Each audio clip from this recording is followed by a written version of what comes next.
ফার্স্টে সবাইকে জানাই হ্যাপি দুর্গাপুজো। তোমাদের দুর্গাপুজো কেমন কাটছে আমরা কিন্তু জানিও। তো পঞ্চমীর দিনকে দুপুরবেলায় গেছিলাম হচ্ছে পার্লারে, একটু থ্রেডিং করানো ছিল। আর যেহেতু কিছুই এবার করিনি, চুলে কালার না কিছুই করিনি, তো ভাবলাম যে চুলটাকে একটু কাটিংই করে নিই। অনেক বছর হয়ে গেছে যে আমি চুলটা কাটিনি, মানে 2 বছর প্রায়। আগের বছরও আমি সেরকমভাবে চুল ফুল কিছুই কাটিনি।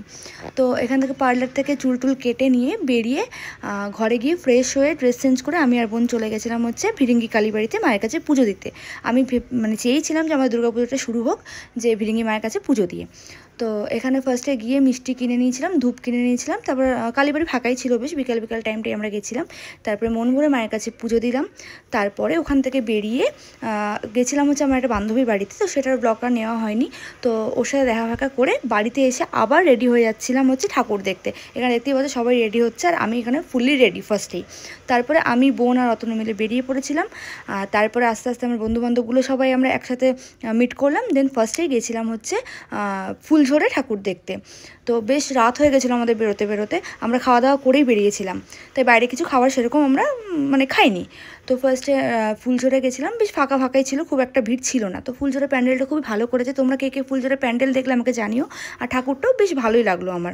তো এখানে দেখতেই পাচ্ছ ফাঁকাই আছে, তো সেরকম কোনো প্রবলেম হয়নি, লাইন দিতেও হয়নি। তারপর ওখান থেকে বেরিয়ে খাচ্ছিলাম হচ্ছে আইসক্রিম, কারণ খুবই গরম লাগছিল। তো এখানে আমি, বোন আর দুষ্টু নিয়েছিল আইসক্রিম, আর এখানে তনুশ্রী খাচ্ছিল হচ্ছে পপকর্ন। তো ওর কাছ থেকে একটু পপকর্ন খাচ্ছিলাম, আর দুষ্টুর কাছ থেকে একটু আইসক্রিম খাচ্ছিলাম, কারণ আমার আইসক্রিমটাকে পোষায়নি। তারপর ওখান থেকে বেরিয়ে আমরা গেছিলাম হচ্ছে শঙ্করপুর। আর শঙ্করপুরে করেছিল হচ্ছে দীঘার জগন্নাথ মন্দির। আর প্যান্ডেলটা কিন্তু মারাত্মক সুন্দর করেছিল, ফিনিশিং এত সুন্দর যে কী বলবো। তারপরে শঙ্করপুরটাও ফাঁকা ছিল, খুব একটা ভিড় ছিল না। তো এই দুটো ঠাকুরই আমরা দেখতে পেয়েছিলাম। তারপরে চলে গেছিলাম হচ্ছে একটু চা খেতে, কারণ কি বেশ ভোর ভোর হয়ে আসছিলো, আর ঘুমও পাচ্ছিলো ভীষণ পরিমাণে, কারণ এতটা রাত জাগা তো অভ্যাস আমাদের নেই। তো এখান থেকে চা খেয়েছিলাম, বাট হ্যাঁ একদম অনেস্টলি বলছি চাটা এতটাই বাজে ছিল যে কী আর বলবো।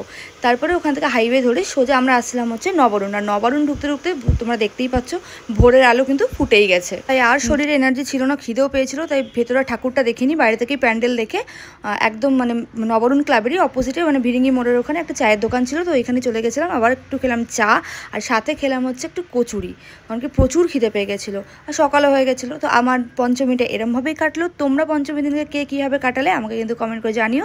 আসছে আবার ষষ্ঠীর ব্লগ। টাটা।